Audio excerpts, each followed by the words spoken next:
Hello everyone, welcome again. Today is day 40 of reading the Bible for 100 days. And today we are reading Mark chapter 14. So, yes, let's start. Today is a long chapter. It's very long. So, okay, I'm going to start right away. Mark chapter 14. It was now 2 days before Passover and the festival of unleavened bread. The leading priests and the teachers of religious law were still looking for an opportunity to capture Jesus secretly and kill him. But not during the Passover celebration, they agreed, or the people may riot. Meanwhile, Jesus was in Bethany, at the home of Simon, a man who had previously had leprosy. While he was eating, a woman came in with a beautiful alabaster jar of expensive perfume made from essence of nard. She broke open the jar and poured the perfume over his head. Some of those at the table were indignant. "Why waste such expensive perfume?" they asked. "It could have been sold for a year's wages and the money given to the poor." So they scolded her harshly, but Jesus replied, "Leave her alone. Why criticize her for doing such a good thing to me? You will always have the poor among you, and you can help them whenever you want to. But you will not always have me. She has done what she could She has done what she could and has anointed my body for burial ahead of time. I tell you the truth, wherever the good news is preached throughout the world, this woman's deed will be remembered and discussed."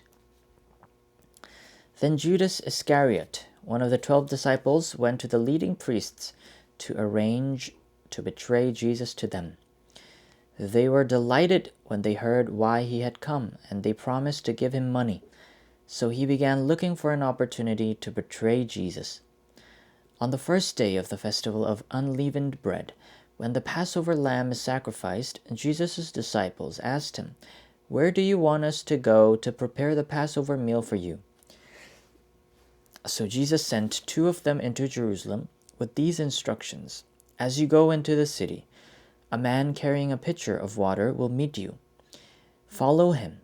At the house he enters, say the owner, 'The teacher asks, where is the guest room where I can eat the Passover meal with my disciples?'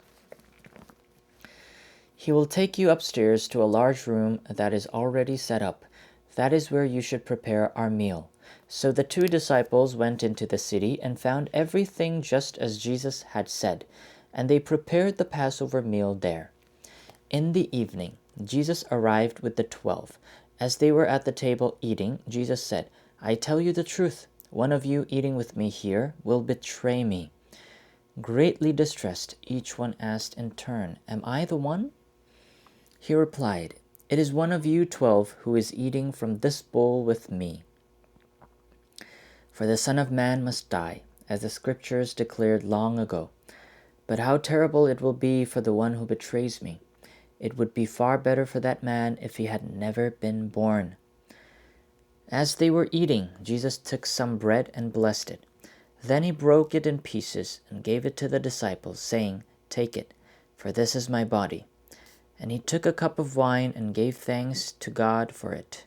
He gave it to them, and they all drank from it. And he said to them, "This is my blood, which confirms the covenant between God and his people. It is poured out as a sacrifice for many. I tell you the truth, I will not drink wine again until the day I drink it new in the kingdom of God." Then they sang a hymn and went out to the Mount of Olives. On the way, Jesus told them, "All of you will desert me, for the Scriptures say, 'God will strike the shepherd, and the sheep will be scattered.' But after I am raised from the dead, I will go ahead of you to Galilee and meet you there." Peter said to him, "Even if everyone else deserts you, I never will." Jesus replied, "I tell you the truth, Peter. This very night, before the rooster crows twice, you will deny 3 times that you even know me." "No," Peter declared emphatically. "Even if I have to die with you, I will never deny you." And all the others vowed the same. They went to the olive grove called Gethsemane, and Jesus said, Sit here while I go and pray." He took Peter, James, and John with him, and he became deeply troubled and distressed. He told them, "My soul is crushed with grief to the point of death. Stay here and keep watch with me." He went on a little further and fell to the ground. He prayed that if it is possible, the awful hour awaiting him might pass him by. "Abba, Father," he cried out, "everything is possible for you. Please take this cup of suffering away from me. Yet I want your will to be done, not mine." Then he returned and found the disciples asleep. He said to Peter, "Simon, are you asleep? Couldn't you watch with me even 1 hour? Keep watch and pray, so that you will not give in to temptation. For the spirit is willing, but the body is weak." Then Jesus left them again and prayed the same prayer as before. When he returned to them again, he found them sleeping, for they couldn't keep their eyes open and they didn't know what to say. When he returned to them the third time, he said, "Go ahead and sleep. Have your rest. But no, the time has come. The Son of Man is betrayed into the hands of sinners. Up, let's be going. Look, my betrayer is here." And immediately, even as Jesus said this, Judas, one of the 12 disciples, arrived with a crowd of men armed with swords and clubs. They had been sent by the leading priests, the teachers of religious law, and the elders. The traitor Judas had given them a prearranged signal. "You will know which one to arrest when I greet him with a kiss. Then you can take him away under guard." As soon as they arrived, Judas walked up to Jesus. "Rabbi," he exclaimed, and gave him the kiss. Then the others grabbed Jesus and arrested him. But one of the men with Jesus pulled out his sword and struck the high priest's slave, slashing off his ear. Jesus asked them, "Am I some dangerous revolutionary that you come with swords and clubs to arrest me? Why didn't you arrest me in the temple? I was there among you teaching every day. But these things are happening to fulfill what the scriptures say about me." Then all his disciples deserted him and ran away.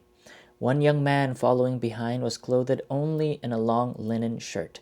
When the mob tried to grab him, he slipped out of his shirt and ran away naked. They took Jesus to the high priest's home, where the leading priests, the elders, and the teachers of religious law had gathered. Meanwhile, Peter followed him at a distance and went right into the high priest's courtyard. There he sat with the guards, warming himself by the fire. Inside, the leading priests and the entire high council were trying to find evidence against Jesus so they could put him to death. But they couldn't find any. Many false witnesses spoke against him, but they contradicted each other. Finally, some men stood up and gave this false testimony. "We heard him say, 'I will destroy this temple made with human hands, and in 3 days I will build another, made without human hands.'" But even then, they didn't get their stories straight. Then the high priest stood up before the others and asked Jesus, "Well, aren't you going to answer these charges? What do you have to say for yourself?" But Jesus was silent and made no reply. Then the high priest asked him, "Are you the Messiah, the Son of the Blessed One?" Jesus said, "I am, and you will see the Son of Man seated in the place of power at God's right hand and coming on the clouds of heaven." Then the high priest tore his clothing to show his horror and said, "Why do we need another witnesses? You have all heard his blasphemy. What is your verdict?" "Guilty," they all cried. "He deserves to die." Then some of them began to spit at him, and they blindfolded him and beat him with their fists. Prophesy to us, they jeered, and the guards slapped him as they took him away.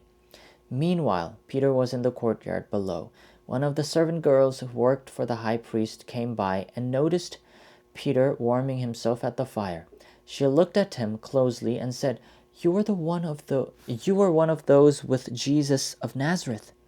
But Peter denied it. "I don't know what you're talking about," he said, and he went out into the entryway. And just then a rooster crowed. When the servant girl saw him standing there, she began telling the others, "This man is definitely one of them." But Peter denied it again. A little later, some of the other bystanders confronted Peter and said, "You must be one of them because you are a Galilean." Peter swore, "A curse on me if I'm lying. I don't know this man you're talking about." And immediately the rooster crowed the second time. Suddenly, Jesus' words flashed through Peter's mind. "Before the rooster crows twice, you will deny 3 times that you even know me." And he broke down and wept. Amen. Whew. That was chapter 14, and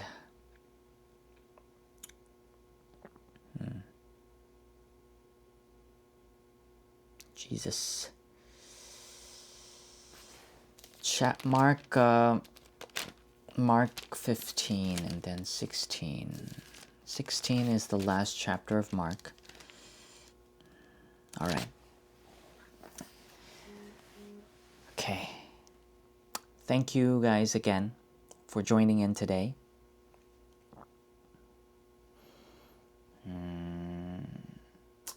It's almost the end of the year, and today is November 21st.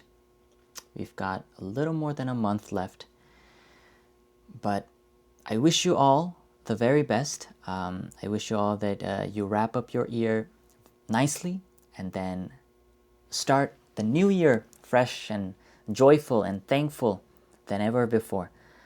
So, I mean, we've still got plenty of time, but I just thought to make this remark as we wrap this year. I thought about God's greatness and God's, not greatness, God's, you know how we say, as Christians we say, God is our blessing. So being with God is the only blessing that we need. And we're always grateful for that. And I feel that sometimes we forget how grateful of a thing this is to have God by our side. We try to think of the good things that happened this year. What are the blessings that God gave me this year?